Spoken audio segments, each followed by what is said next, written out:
Assalamualaikum warahmatullahi wabarakatuh. Salam sejahtera buat kita semua. Bersama saya Azmi Saputra, hari ini saya akan memperkenalkan rubrik baru saya di channel YouTube saya, yaitu Brangkas, Berani Angkat Kasus, mengungkap kasus-kasus trending terbaru yang paling ditunggu, dinantikan, dan disisir secara detail dalam Brangkas kali ini.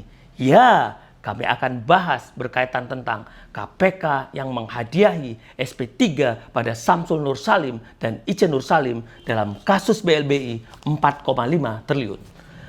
Rekan-rekan sekalian, kasus ini bermula pada krisis tahun 1998, di mana ada sekitar 48 bank mendapatkan bantuan dari Bank Indonesia melalui bantuan likuiditas Bank Indonesia atau BLBI, di mana salah satunya adalah Bank Dagang Nasional Indonesia.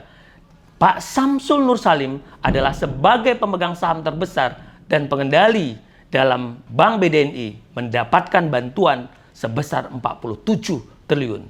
Membaca berita nasional termasuk yang dihimpun Kompas pada 9 April 2021 yang berjudul Perjalanan Kasus BLBI Samsul Nur Salim. Jika kita mulai berangkas kasus ini sudah terendus mulai di tahun 2000-an, di mana BPPN melakukan investigasi bahwa ditemukan ada laporan yang disampaikan oleh BDNI terkait aset di Pasaidena Lampung ternyata bermasalah, kreditnya macet. Disinilah awal mula sehingga BPPN mensomasi, mengingatkan Pak Nur Salim yang menyatakan bahwa Pak Nur Salim menyampaikan laporan yang tidak benar. Adanya laporan tersebut penuh dengan kebohongan atau keterangan-keterangan palsu dan meminta agar ada penggantian aset oleh Pak Nur Salim kepada BPPN. Namun Pak Nur Salim menolak atas permintaan BPPN tersebut. Jika kita sisir kembali pada tahun 2003, BPPN menggelar rapat dengan pihak Pak Samsul Nur Salim dan diwakili oleh istrinya Ice Nur Salim guna menyelesaikan masalah piutang. Ternyata aset yang dapat kembali itu tidak sebesar apa yang diberikan oleh BLBI.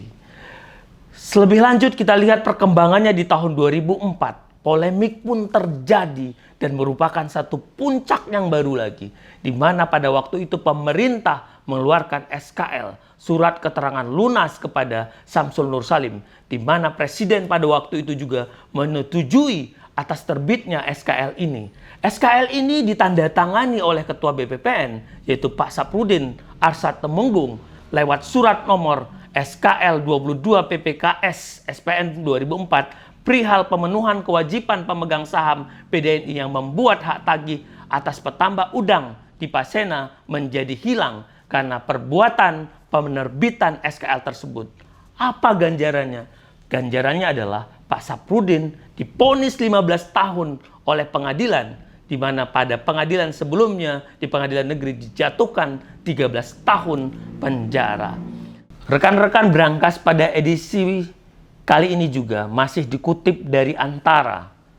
BPPN kemudian menyerahkan pertanggungjawaban aset hak tagih di Pasena kepada Kementerian Keuangan, kemudian diserahkan ke PT Perusahaan Pengelolaan Aset atau PT PPA untuk melakukan penjualan hak tagih piutang di Pasena sebesar 220 miliar.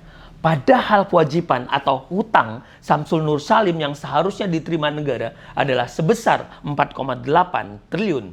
Selisih kekurangan inilah yang kemudian dianggap sebagai kerugian negara sebesar 4,58 triliun.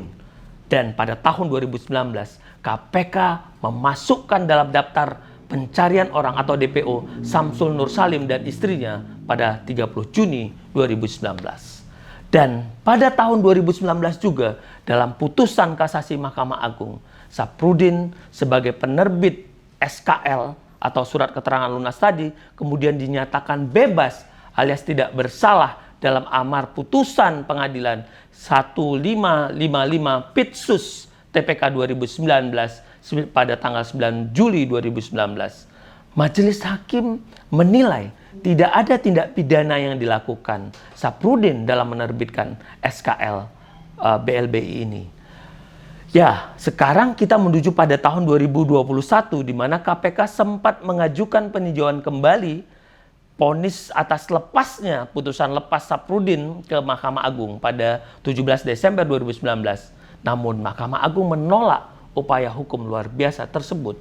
Karena dianggap tidak ada upaya hukum lain, maka KPK pun memutuskan atau menghadiahi SP3 atas kasus BLBI terhadap Samsul Nur Salim dan Ijen Nur Salim. Saudara-saudara rekan berangkas sekalian, kita akan masuk kepada analisis bongkar kasusnya. Di mana sih titik gelapnya? Bahwa dari paparan tadi jelas ada aset yang macet, yang di dalam hukum perbankan atau istilah bisnisnya dinyatakan ada misrepresentasi, ada pernyataan palsu dalam kontrak, di mana Samsul Nur Salim pada waktu itu memberikan keterangan ada kredit yang dia katakan lancar, tadi padahal itu tidak lancar. Disinilah terkecohnya BPPN sehingga diberikan kredit. Yang selanjutnya adalah diketahui juga dari kasus ini adalah ada penyimpangan bertransaksi yang tidak wajar, yang menguntungkan pemilik saham, di mana diketahui pada waktu itu pemilik sahamnya terbesar dipegang oleh Pak Nur Salim, sehingga semua pengendalian BDNI pada waktu itu adalah beliau sebagai penanggung jawabnya, sehingga layak untuk dimintai pertanggungjawaban hukum semestinya. Ketiga, diketahui juga aset tanah yang dimasukkan oleh BDNI kepada BPPN itu juga banyak aset-aset tanah yang tidak jelas. Yang suratnya itu surat-surat yang belum ada, tapi itu sudah diserahkan. Disinilah posisi pemerintah selalu dikalahkan. Ini yang menjadi hilang ataupun menjadi ruang gelap yang tidak dimunculkan dalam fakta ini. Rekan-rekan sekalian, saat ini KPK menggunakan pasal 40 Undang-Undang KPK dijadikan payung hukum 40 ayat 1, di mana seolah-olah jika suatu penyidikan melebihi dari 2 tahun, itu dapat dihentikan penyidikannya. Ini adalah penafsiran yang keliru, karena kasus ini bukanlah kasus yang setelah diberlakukannya Undang-Undang Revisi KPK tahun 2009. Kasus ini sudah sangat lama, sehingga KPK melakukan penyeludupan hukum atas kasus ini jika menggunakan terminologi pasal 40 Undang-Undang KPK. Ini menjadi penting bahwa KPK lari dari tujuannya dan mengambil ranah yang bukan kewenangannya atas penafsiran pasal 40 ini. Jadi KPK harus mengembalikan lagi di pasal 40 ayat 4-nya. Pada saat ditemukan hal-hal baru atau fakta-fakta baru, KPK harus mengungkapkan kasus ini, membongkar kembali kasus ini, karena tadi sudah seperti yang disampaikan, banyak peristiwa-peristiwa yang hilang, banyak fakta-fakta yang memang berdiri sendiri, bahwa Pak Nur Salim menyampaikan laporan-laporan yang tidak sebagaimana mestinya. Ya, kalaupun saat ini KPK juga menggunakan pasal 55 yang dianggap sebagai turut serta, yang diartikan oleh KPK bahwa mereka terikat dalam perbuatan yang sama-sama. Kalaupun harus bersama-sama dalam perbuatan tersebut, tentu harus dilihat juga kualitasnya, kualifikasi orangnya, apakah setara atau tidak. Misal Pak Saphrudin Temanggung sebagai kepala BPPN, beliau itu adalah pejabat negara, sedangkan Pak Nur Salim bukan penyelenggara negara. Ini kan kurang pas untuk mencari keseimbangannya, karena ada tugasnya beda-beda, ada kepentingannya, ada tujuan yang dari para pihak itu sendiri-sendiri. Jadi jelas di sini niatnya apa, dengan sengaja berbuat apa untuk tindakan-tindakan ataupun perbuatannya tersebut. Sehingga perbuatannya berdiri sendiri-sendiri, karena perbuatannya berdiri sendiri-sendiri, unsurnya sendiri-sendiri, pasti pertanggungjawabannya berdiri sendiri. Karena nyalah dalam setiap undang-undang itu ada kata setiap orang yang dituju dan dilekatkan atau dikaitkan pada kualitas kejahatannya apa, perannya apa, rangkaian perbuatan yang dilakukannya itu apa. Jadi ini yang menjadi penting bagi KPK agar KPK kembali mengangkat kasus ini, berangkas kasus ini, sehingga kerugian negara yang 4,5 triliun ini dapat kembali lagi kepada negara. Rekan-rekan sekalian, demikianlah kajian berangkas, sisiran kami, bahwa dalam sisiran ini terungkap ada fakta-fakta yang hilang atau sengaja digelapkan. Ini harus dimunculkan kembali dan harus disisir kembali oleh KPK. Mudah-mudahan kajian ini dapat bermanfaat bagi kita semua. Saya Azmi Saputra, sampai jumpa pada Brankas Berani Angkat Kasus selanjutnya.